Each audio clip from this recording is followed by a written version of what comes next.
सन 1683च्या सुमारास मराठा सैन्याने गोव्यातील जुये बेटात जाऊन तेथील किल्ला काबीज केला। त्यामुळे पोर्तुगीजांच्या विजरेचे धाबे जणांले। आता त्या बेटातून एक खाडी पार केली की जुन्या गोव्यातच मराठ्यांचा प्रवेश होणार होता। परंतु जुये बेट घेतल्याच्या दुसऱ्याच दिवशी गोव्याच्या विजरेने आपल्या सैनिकांसह भल्या पहाटेच ते बेट परत जिंकून घेण्यासाठी खाडी पार करून संभाजी राजांवर निकराने चालून आला। टेकडीवरती संभाजी राजा त्याला टेकडी चढू देण्यासाठी प्रथम शांत राहिले, पण तो माऱ्याच्या टप्प्यात येताच टेकडीवरून दगडांचा मारा करून संभाजीराजे मावळ्यांसोबत टेकडी उतरू लागले। शंभूराजे चालून येत आहेत हे पाहताच चाल करून आलेले पोर्तुगीज लढण्या अगोदरच पळ काढू लागले। जुये बेटाच्या लगतच्या टेकड्यांवरून गोव्यातले फिरंगी विचित्र नजारा बघू लागले। उतरंडीवरून तेगी पेलत येणारे मावळे आणि विजरेसह जीव मुठीत घेऊन पळणारे फिरंगी। या लढाईत विजरेही घायल झाला। मावळ्यांसोबतच्या झटापटीत त्याच्या दंडावरच तलवारीचा घाव बसला। कसाबसा जीव वाचवत तो मांडवी नदीच्या तीरावर आला।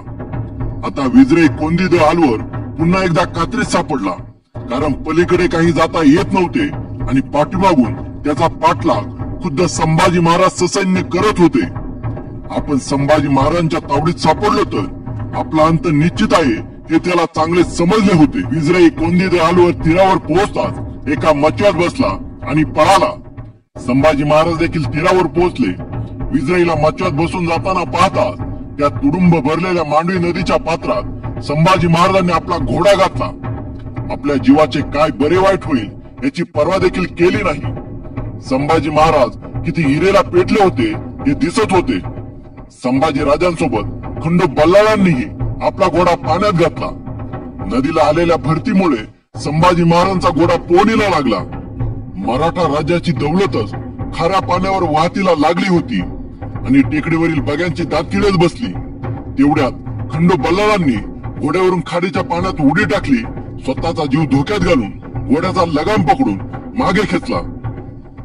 संभाजी राजांना हाताची जोड देत खंडू बल्लाळांनी महाराजांना खाडीच्या काठाकडे आणले। संभाजी महाराजांचे प्राण वाचवणारा तो पाणीदार वीर होता स्वामिनिष्ठ खंडोजी बल्लाळ।